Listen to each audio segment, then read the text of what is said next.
C'était quand même un espèce de laïcard de dingue, je veux dire. Ça porte un nom, c'est une phobie. Au début, moi, j'utilisais pas le mot islamophobie. Parce que je me disais, mais je vois pas pourquoi ils disent phobie. Maintenant, j'ai compris.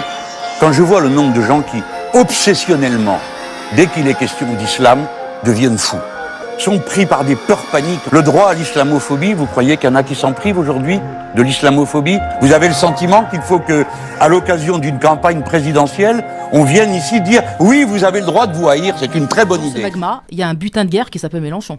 Ouais. Oui, en plus. Il y a un butin de guerre. Il y a un butin de guerre qui s'appelle Mélenchon. Ouais. Oui, en plus. Il y a un butin de guerre. Il y a écrit que les musulmans peuvent avoir des captives, en faire des esclaves et coucher sexuellement avec elles. Je vous dis le mot parce que c'est comme ça que c'est écrit. Quelle humiliation! Quelle humiliation! Quelle humiliation! Quelle humiliation! On commence à s'intéresser à la question des femmes. Et on n'est pas une organisation féministe. On est une organisation décoloniale et cette question-là, on la prend en compte dans un univers qui est le nôtre et qui, d'abord, doit échapper à ce que j'ai dit tout à l'heure, aux blancs. C'est pour ça que moi, je me suis toujours opposée aux féministes. Pour pouvoir le défendre, pour pouvoir le défendre, elles ont dit, mais c'est un acte féministe.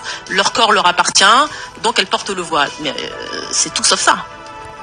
C'est au contraire, ce voile-là, que je défends, c'est un voile qui affirme le genre féminin dans le but de mieux affirmer le genre masculin. C'est-à-dire de réaffirmer les hommes dans leur virilité et dans leur position. C'est un monde qui se reconstruit dans ces termes-là. C'est comme ça. Et je le défends.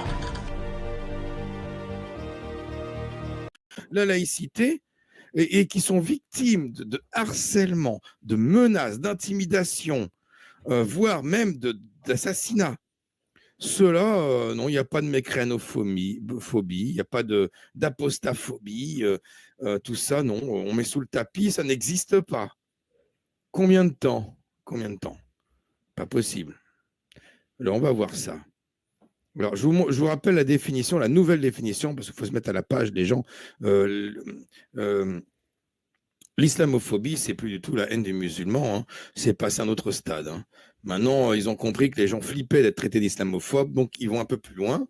J'aime bien leur passer cet extrait-là, surtout quand les deux se répètent mot pour mot en lisant leur texte.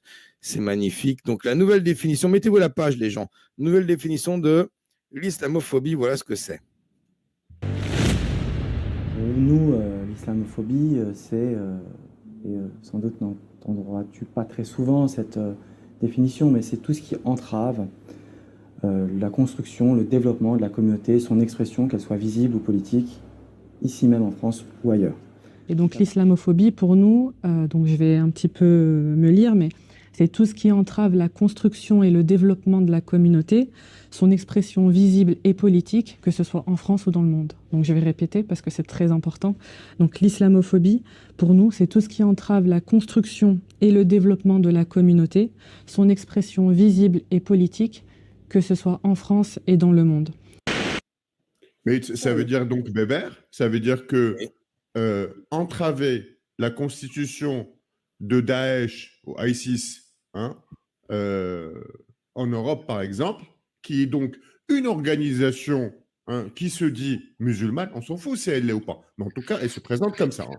Donc c'est une organisation qui se dit musulmane, qui a une visibilité et qui a une expression pour la communauté. Exactement leur définition. Donc entraver la constitution de Daesh est islamophobe.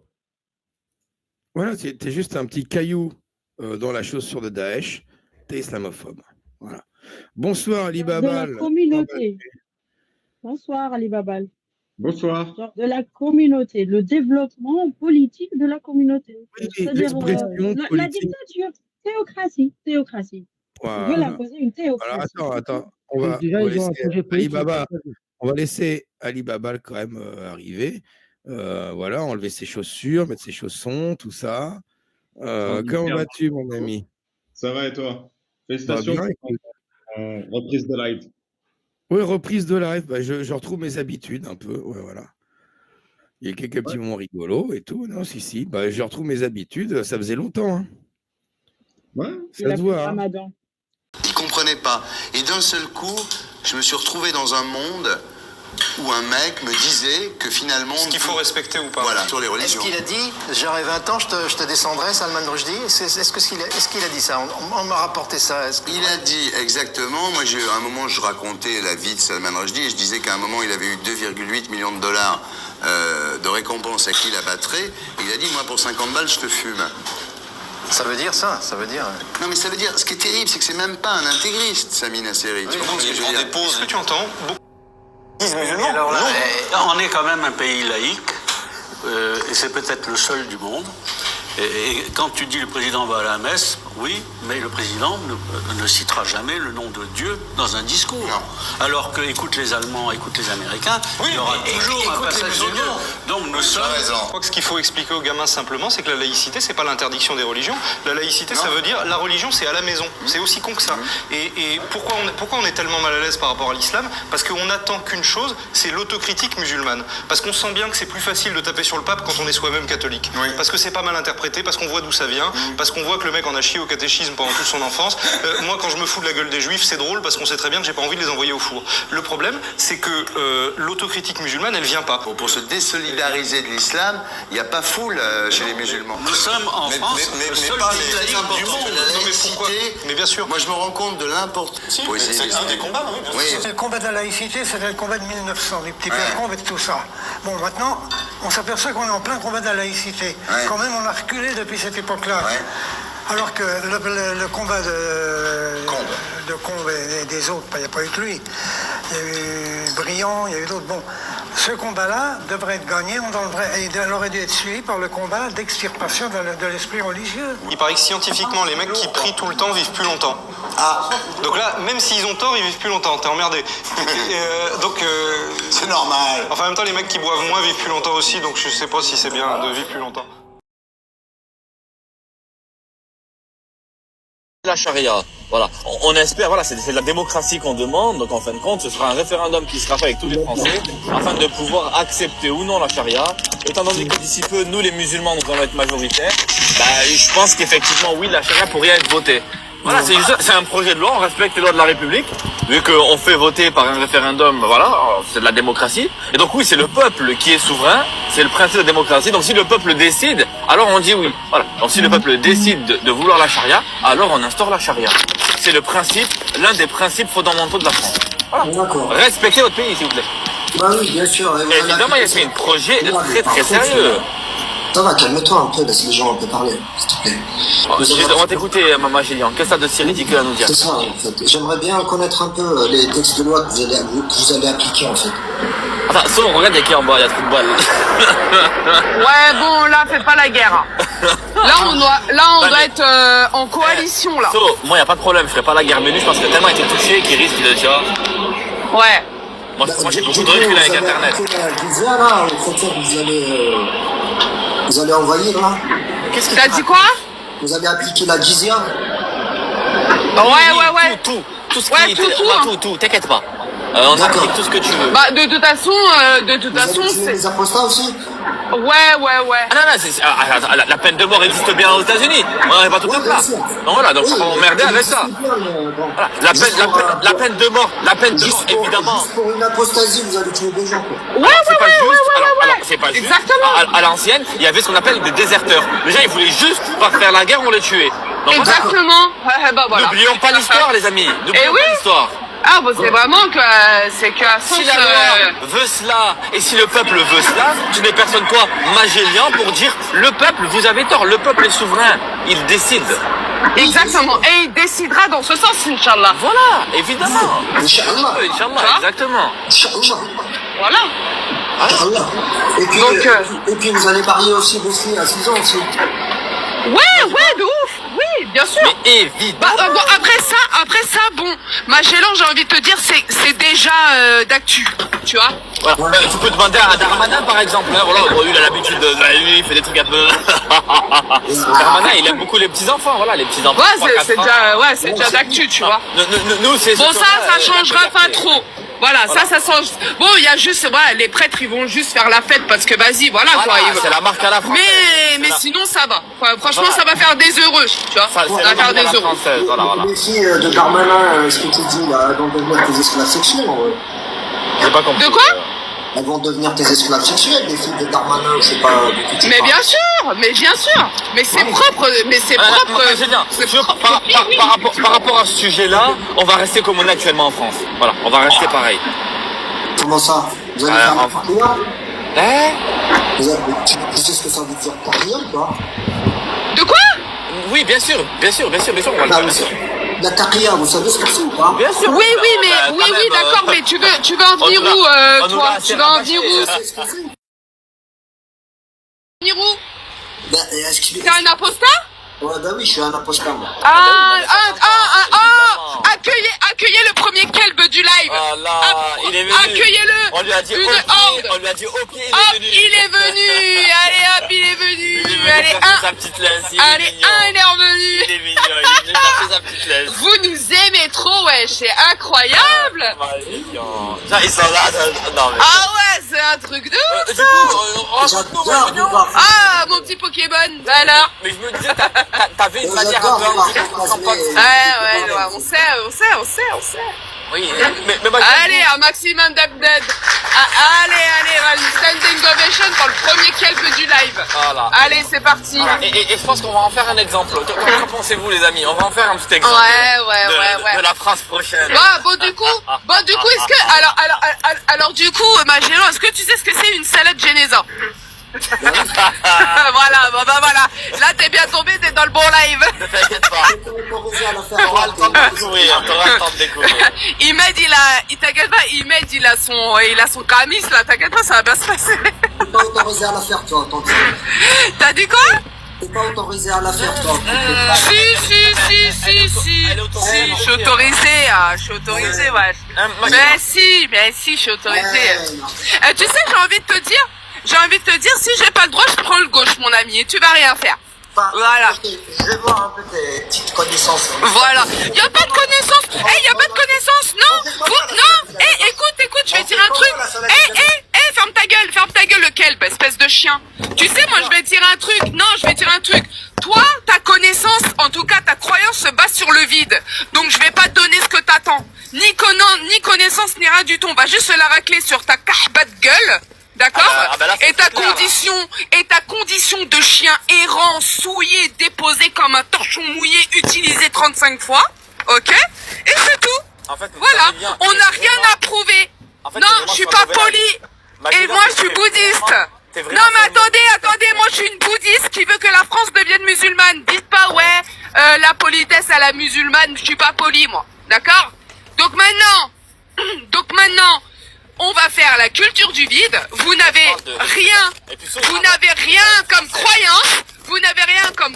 On ne va sûrement pas parler de dîne avec vous. On va juste la racler sur vos putes de gueule. Avec Cassius Lady, la cul-de-jatte, que Allah a puni à juste titre, parce qu'il lui a retiré la moitié de son corps, elle a même plus de panard, la meuf. Je sais même pas si elle a une tebouna encore pour baiser cette kahba. Hein? Et donc voilà, c'est tout. Vous êtes là, vous êtes un mouvement identitaire de rejeter de la vie. Vous voulez appartenir à une communauté qui n'existe que sur les réseaux sociaux, parce que ce genre de mouvance, on le voit que sur les réseaux sociaux. Vous êtes des trous de balles, flippettes, mouillées, couilles molles, tout ce que tu veux. Voilà. Oui, mais moi, je regarde ma façon de faire. Moi, je suis une kahba de première classe. Voilà, tu vois ce que je veux dire? Moi, je suis la reine des kahbas. Donc maintenant, moi, je vais te dire un truc, Magellan. Tu fais coucouche panier, tu fermes ta gueule. T'es dans mon live, t'es un animal. Attends. Ce qui nous différencie avec les kofars, parce que moi, je commence à avoir une caférite aiguë, moi. Ce qui nous différencie des kofars, c'est la raison et la religion. Parce que la religion vient avec la raison. T'as zéro connaissance. Donc, non, mais toi aussi, tu parles comme un vieux français, toi. Ferme ta gueule, je t'ai dit, le kelb.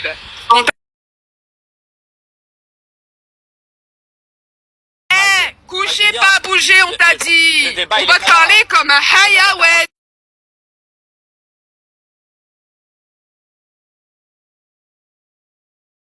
Dans ton live et je descends.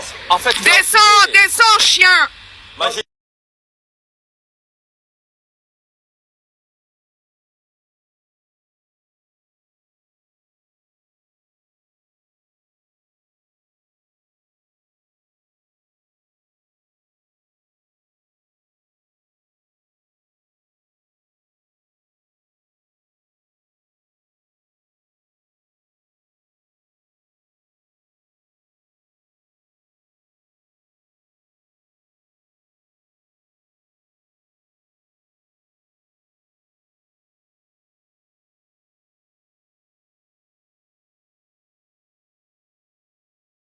Tu n'as pas de raison, tu es un hayawan. Tu sais ce que c'est un hayawan? Voilà. Couche panier, ferme ta gueule, on t'a dit. On t'a mis la muselière. Ne te démute pas, on va te taper là. Oh, elle est survoltée aujourd'hui. Ferme ta bouche, je suis bouddhiste. Allez, on va je suis faire bouddhiste. ces jours là, il y en a marre. Je suis bouddhiste, konnichiwa, je suis bouddhiste. Je suis bouddhiste, Magellan, je suis bouddhiste. J'ai une gueule de chinoise, t'as pas vu? Mais regarde ta mère la pute aussi, non?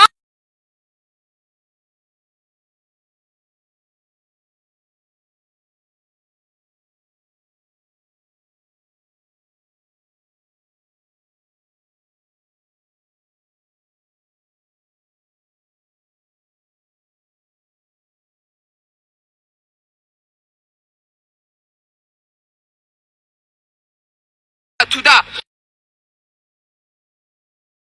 qui se permet de faire des maillots à la Isgay, excuse-moi, sous le compte de mon droit de blasphème à moi, je peux dire que c'est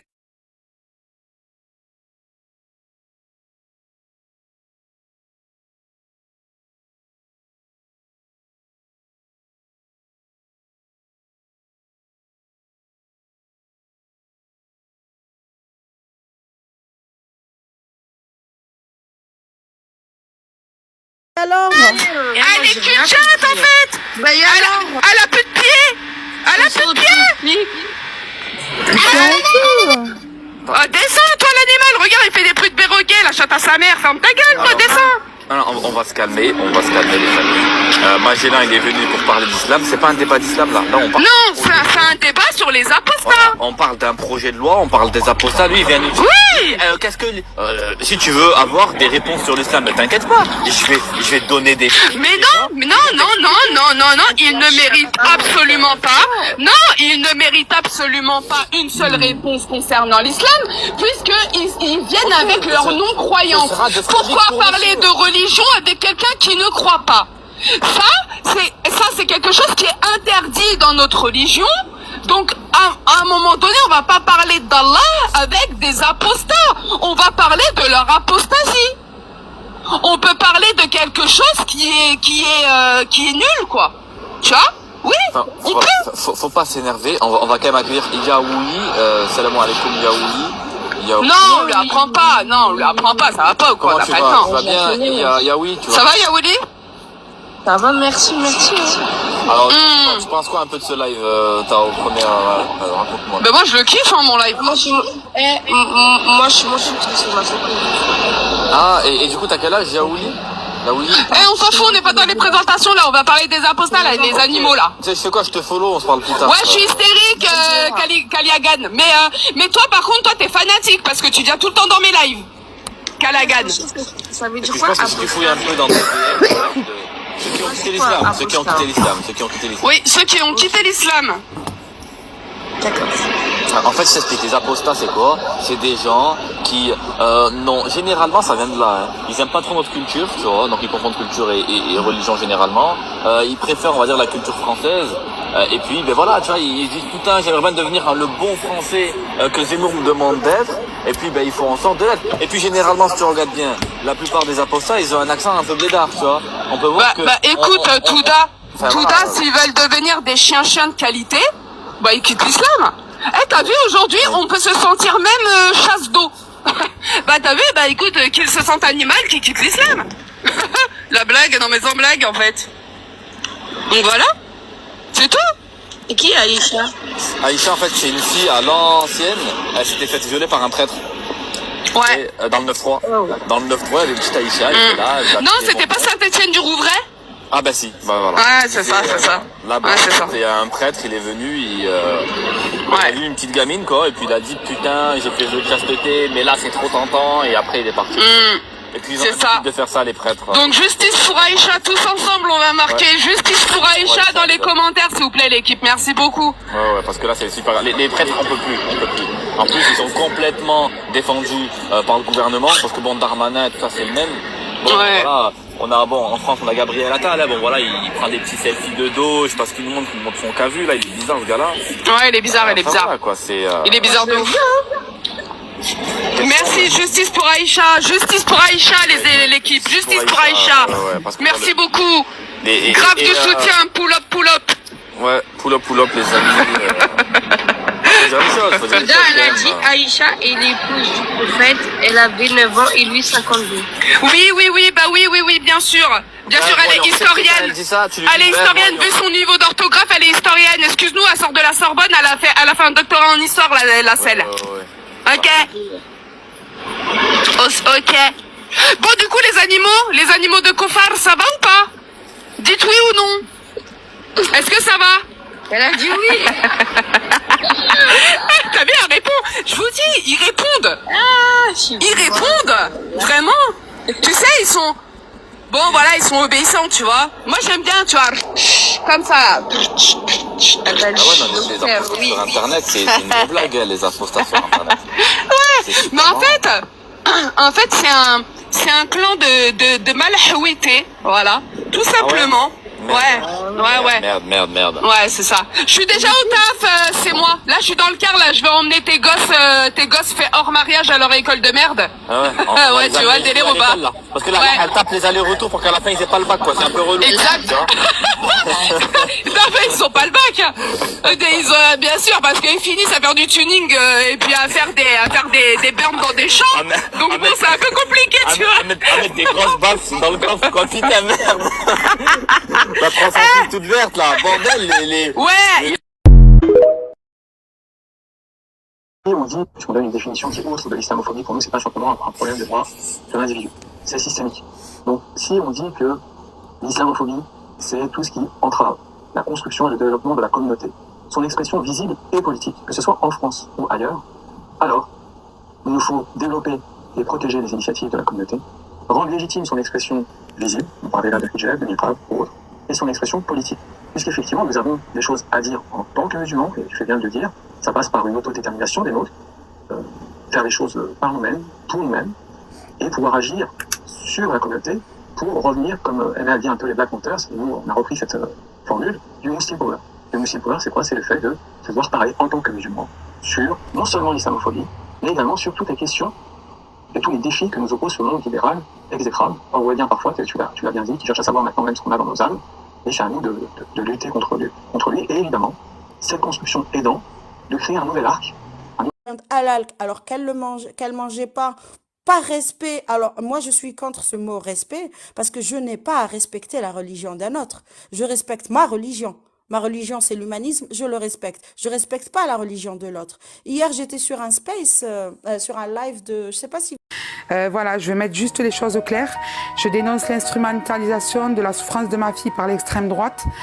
Hier, la victime s'est réveillée du coma artificiel dans lequel elle avait été plongée pour supporter ses graves blessures. Elle sera entendue par la police aujourd'hui et pourra alors témoigner des longs mois de persécution sur fond d'intégrisme religieux qu'elle vient d'endurer, comme le raconte sa mère Asiba. Samara elle est coquette, Samara elle s'arrange, Samara elle se maquille un peu. Et puis cette jeune fille est voilée. Et on l'a traitée de Kofar. Kofar ça veut dire mécréante. Ma fille voilà, elle s'habille à l'européenne. Enfin elle est pas voilée. Toute la journée c'est des insultes. Kahbat, ça veut dire pute, elle est traitée de pute à longueur de journée. Mais elle, c'était plus vivable en fait. C'est physiquement, c'est psychologiquement. Elle osait même plus me parler parce qu'elle en avait marre de me raconter chaque semaine, maman, il s'est passé ça. Et puis au niveau du collège, des fois on la croit, des fois on la croit pas. Et je me disais peut-être c'est Samara, peut-être c'est pas elle. Et en fait, au final, quand je vois jusqu'à où cette élève est allée, c'est que en fait, elle a prémédité peut-être le meurtre de ma fille, en fait.